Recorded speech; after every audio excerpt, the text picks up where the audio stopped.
Hello hello hello hello hello hello everyone, this is Ankit Chaudhary. तो आज का हमारा जो टॉपिक होने वाला है वो होने वाला है सबसे शानदार, क्योंकि ये एक ऐसा टॉपिक है जिसके लिए बहुत बच्चों ने वेट किया है। और कहीं ना कहीं आपके मन में ये चीज़ें होंगी कि जो भी चीज़ें अभी तक हुई है वो सिर्फ केमिस्ट्री और zoology वालों के लिए हुई है, बॉटनी वालों के लिए कुछ भी नहीं हुआ है। क्योंकि बॉटनी में बहुत बार ऐसा होता है कि बहुत ऐसी चीज़ें डायरेक्टली आती है जो कहीं ना कहीं आपके पीवाईक्यू में भी नहीं है, ना ही आप गेस कर पाते हो, एजम्पशन कर पाते हो कि कौन से क्वेश्चंस जो है वो ज़्यादा रिपीट होने के चांसेस हैं।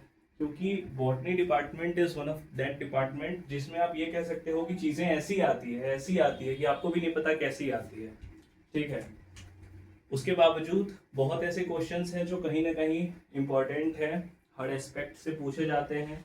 तो हम लोग उन क्वेश्चंस को आज कवर करने वाले हैं, देखने वाले हैं। तो this is completely clearly visible. Okay. हाँ।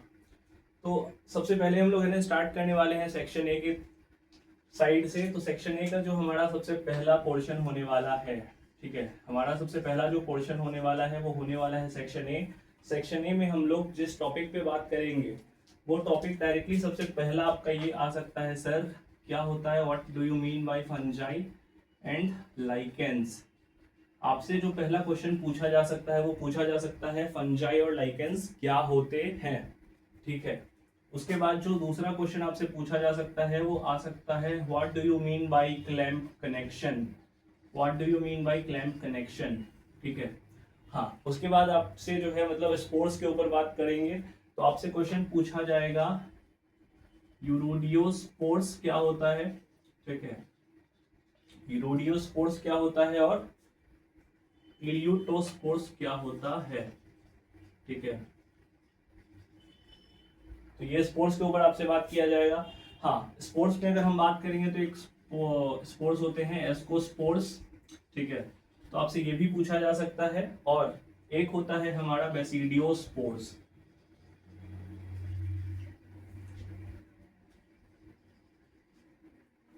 ठीक है।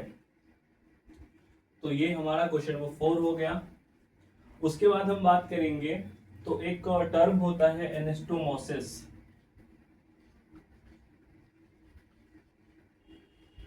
तो आपसे कभी कभी ये पर्टिकुलर टर्म भी पूछा जा सकता है।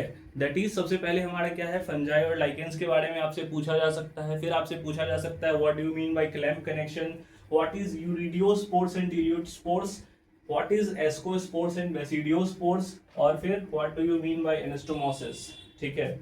What do you mean by anastomosis. उसके बाद हम बात करेंगे तो हमारा जो क्वेश्चन नंबर 6 है वो होने वाला है। उसके बाद हम देखेंगे तो हमारा जो क्वेश्चन नंबर 6 है वो होने वाला है, क्वेश्चन नंबर 6 पे अगर हम बात करेंगे, क्वेश्चन नंबर 6 के ऊपर अगर हम बात करेंगे तो हमारा क्वेश्चन है heterokaryosis. Heterokaryosis. Heterokaryosis. Heterokaryosis is one of that topic जो कभी ना कभी आपसे क्या करता है, सॉल्ट में आपसे पूछ लिया जाएगा या फिर लॉन्ग में आपसे पूछ लिया जाएगा।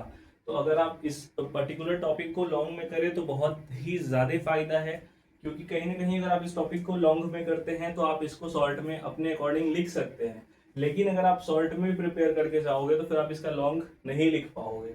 ठीक है। तो इस टॉपिक को आप डिटेल्ड में देख के जाएं। उसके बाद जो हमारा क्वेश्चन नंबर 7 है, क्वेश्चन नंबर 7 है, उसके बाद एक और टॉपिक है जो कहीं ना कहीं आपको शॉर्ट फॉर्म में भी देख के जाना चाहिए और लॉन्ग फॉर्म में भी देख के जाना चाहिए, और वो है हमारा एस्को माइकोचिना। एस्को माइकोचिना। ठीक है। एस्को माइ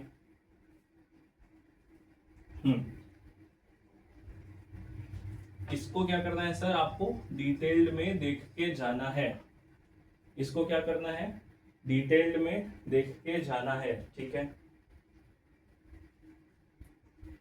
हाँ, क्वेश्चन नंबर 8 है हमारा, what do you mean by the term, what do you mean, insta वाला language, what do you mean by the term rust. What do you mean by the term rust. ठीक है। तो ये हो गया हमारा। उसके बाद क्वेश्चन नंबर 9 है हमारा, क्वेश्चन नंबर 9 है हमारा, what do you mean bye fruiting body. Fungi में जो फ्रूटिंग बॉडी होती है उससे आप क्या समझते हैं या फिर आप क्या कहना चाहते हैं। इस पर्टिकुलर क्वेश्चन को भी आपको देख के जाना चाहिए। और जो क्वेश्चन नंबर 10 है हमारा, आप किसी भी दो एडिबल फंजाई के नेम्स को देख के जा सकते हैं, 2 या 4 जो भी है, ठीक है। आप ये कर सकते हैं कि learn the name of edible fungi, learn the name of edible fungi, ठीक है। ऐसे फंजाई जिसको हम लोग खा सकते हैं उसके नेम को आप लोग देख के जाइएगा, आपसे पूछा जाएगा। 2 साल से ये क्वेश्चन रिपीट हो रहा है एडिबल फंजाई वाला, ठीक है। तो कहीं ना कहीं आपको इसको देख के जाना चाहिए, ठीक है। तो कहीं ना कहीं आपको इसको देख के जाना चाहिए, ठीक है। तो हमारा क्या है, हेट्रोकैरियोसिस शॉर्ट या फिर लॉन्ग में देख के जाना है आपको, मतलब आपके पास चॉइस नहीं है, आप हेट्रोकैरियोसिस को शॉर्ट में भले करो ना करो लेकिन लॉन्ग में करके जाना है। एस्कोमाइकोचिना, इसको डिटेल्ड में करके जाना है।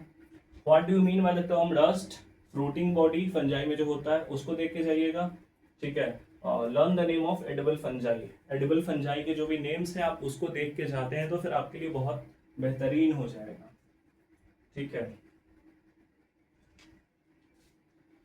इसके बावजूद सेक्शन ए के लिए हम बस आपसे इतना कहना चाहेंगे, इसके बावजूद सेक्शन ए में कुछ ऐसे भी टॉपिक्स हैं जो हम डिटेल्ड वाला जो नोट्स है वो हम कहीं ना कहीं ग्रुप पे भेजे हैं, ठीक है। तो आपको वो पर्टिकुलर नोट्स पढ़ के जाना चाहिए। आप मेरा कोई भी नोट्स पढ़ो ना पढ़ो, लेकिन एक special topics by Ankit Chaudhary करके जो ग्रुप में नोट है उसको आपको पढ़ के जाना चाहिए, ठीक है। उसको आपको पढ़ के जाना चाहिए। Go through the notes, go through the notes, special topics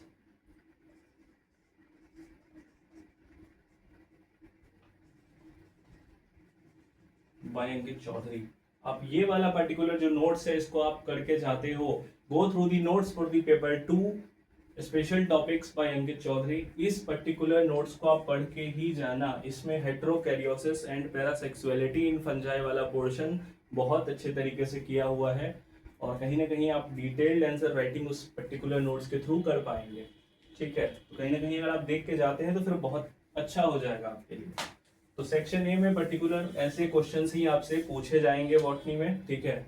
botany में आपसे ऐसे ही क्वेश्चंस पूछे जाएंगे।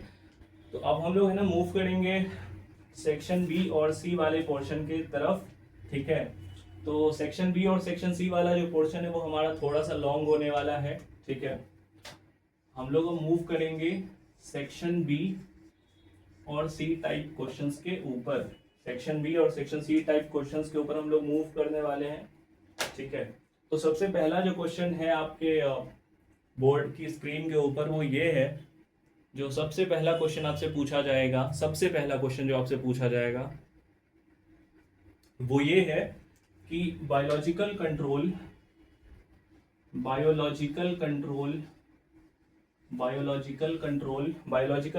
ऑफ प्लांट डिजीज,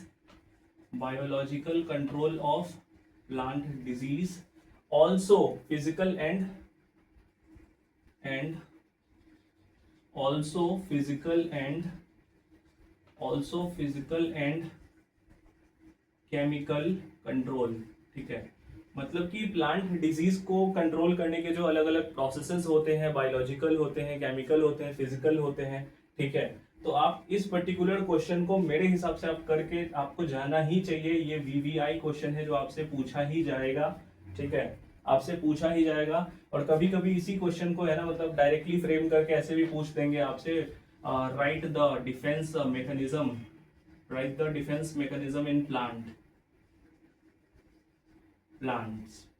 क्या करना है सर, ब्रीफली एक्सप्लेन करना है। हेलो, आपसे ये पूछा जाएगा biological control of plant disease and also physical and chemical control. और कभी ना कभी आपसे क्वेश्चन ऐसे फ्रेम करके पूछ देंगे, sir defence mechanism in plants को ब्रीफली एक्सप्लेन करिए। डिफेंस मैकेनिज्म क्या है?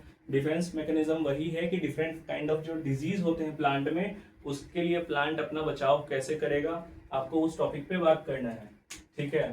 तो कहीं ना कहीं क्वेश्चन कैसे पूछा जाएगा आपको उस पैटर्न को समझना चाहिए, ठीक है, उस पैटर्न को आपको समझना चाहिए। उसके बाद हमारा जो क्वेश्चन है उसके बाद हमारा जो क्वेश्चन है, क्वेश्चन नंबर 2, वो ये है late and early blight of potato. Question number 2 है हमारा, क्वेश्चन नंबर 2 है हमारा late and early blight of potato. Late and early blight of potato question number 2 है हमारा, ठीक है। क्वेश्चन नंबर 3 है हमारा, क्वेश्चन नंबर 3 है हमारा डिस्क्राइब ब्रीफली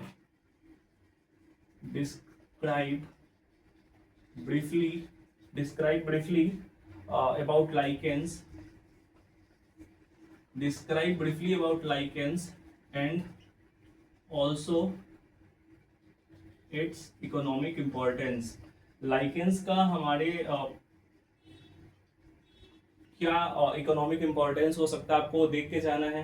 लाइकेंस के बारे में ब्रीफली डिस्क्राइब करने का मतलब ये है कि लाइकेंस के रिप्रोडक्शन पे भी आपको बात करना पड़ेगा, और कहीं ना कहीं लाइकेंस का जो रिप्रोडक्शन है ये कहीं ना कहीं आपसे पूछा जाता है। रिप्रोडक्शन इन लाइकेंस एक्सप्लेन करिए, ठीक है।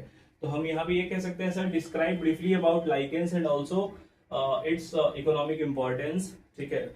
और साइड से आप रिप्रोडक्शन इन लाइकेंस देख के चले जाइएगा, ठीक है। ये हमारा क्वेश्चन नंबर 3 हो गया। Now we are going to move towards question number 4, और हमारा जो क्वेश्चन नंबर 4 है, क्वेश्चन नंबर 4 है हमारा economic importance, economic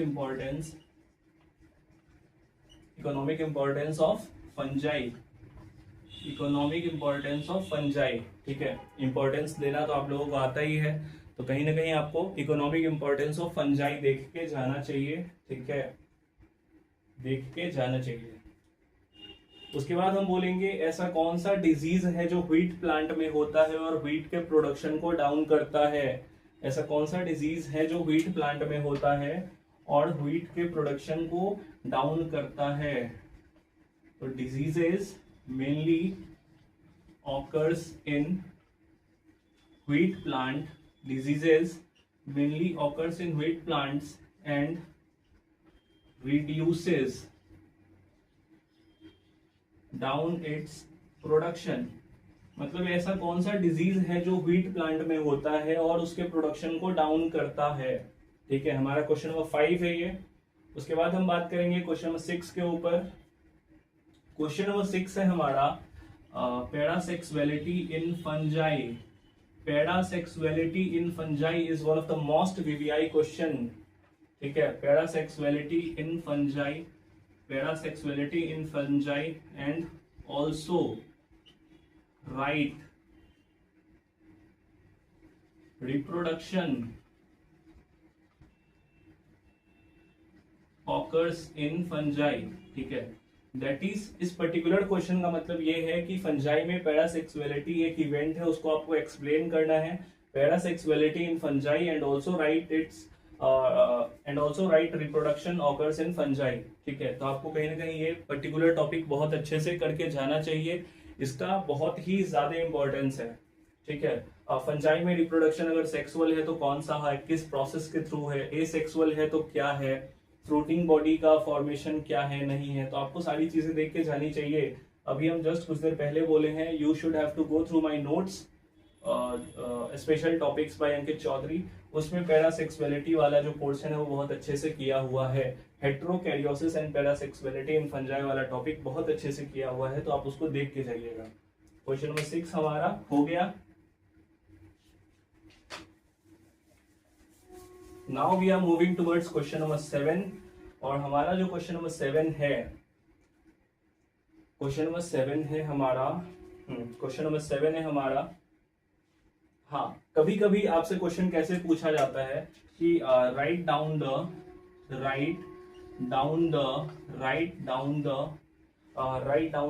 control measure of,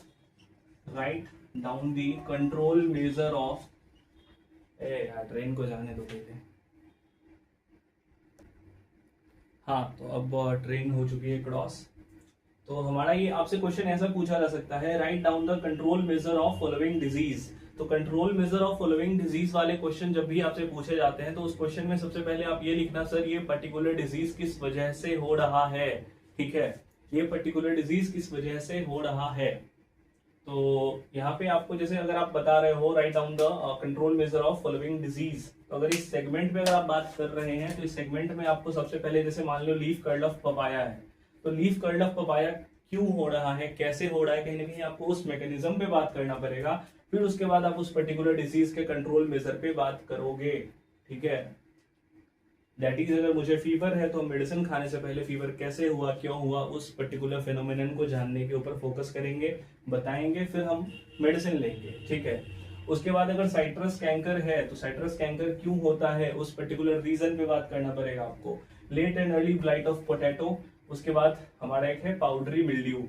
तो हम यहाँ पे आपसे ये पर्टिकुलर जो डिजीज है इसको आप एक ओवरव्यू में देख के जाते हैं तो आपका फायदा होगा। ठीक है,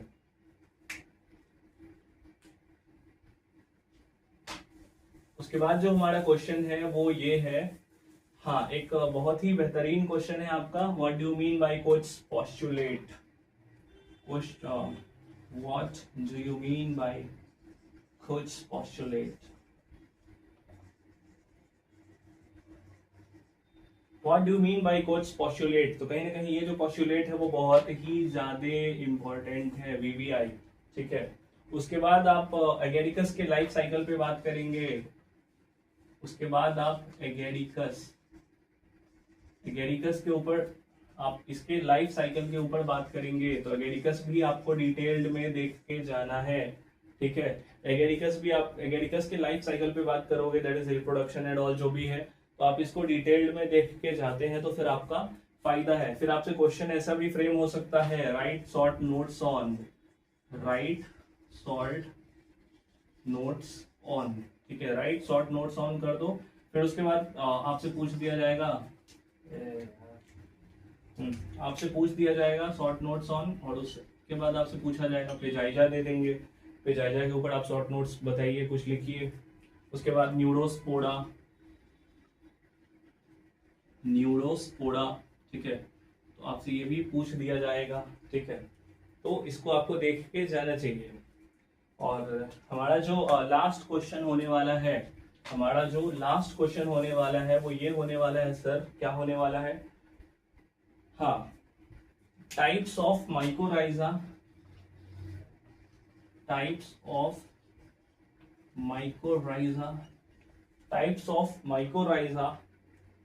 and its role in agriculture. ठीक है, तो ये क्वेश्चन भी बहुत बार पूछा जाता है, माइकोराइजा के कितने टाइप्स हैं और एग्रीकल्चर में इसका क्या यूज होता है, आपको कहीं ना कहीं वो बताना है। ठीक है, तो बॉटनी पेपर 2 का सबसे इंपॉर्टेंट क्वेश्चन जो भी था हम लोगों ने अच्छे से देख लिया है। तो कहीं ना कहीं इनमें से बहुत ऐसे क्वेश्चंस हैं जो डायरेक्टली आपके एग्जामिनेशन में आने के चांसेस हैं, प्रोबेबिलिटी है, तो आप इसको अच्छे से करके जाइए, बहुत बेहतरीन क्वेश्चंस हैं। ठीक है, और बॉटनी गेस कर पाना या फिर एजम्पशन कर पाना कि क्या क्वेश्चन आएगा, काइंड ऑफ बहुत चांसेस कम होते हैं, क्योंकि botany is one of the subject जिसमें पीवाईक्यू से क्वेश्चन ज्यादा नहीं पूछे जाते हैं। लास्ट ईयर जब हम लोगों से क्वेश्चन पूछा गया था, जब हम लोग सेम 2 का एग्जाम दे रहे थे, तो बहुत ऐसे क्वेश्चंस थे जो डायरेक्टली चेंज हो गए थे, और फिर सबकी एल लगी थी उस पर्टिकुलर एग्जाम में। तो कहीं ना कहीं आप बॉटनी की प्रिपरेशन अगर कर रहे हैं तो आपको सारे टॉपिक्स के थ्रू जाना चाहिए। ठीक है, उसके बाद आप इन पर्टिकुलर टॉपिक्स के ऊपर स्पेशल अटेंशन पे कर सकते हो, ये ज्यादा जरूरी है। ठीक है, तो बॉटनी पेपर 1 का जब एजम्पशन और एनालाइजेशन हो जाएगा तो बॉटनी पेपर 1 के नोट्स उसके इंपॉर्टेंट क्वेश्चंस अपलोड कर दिए जाएंगे।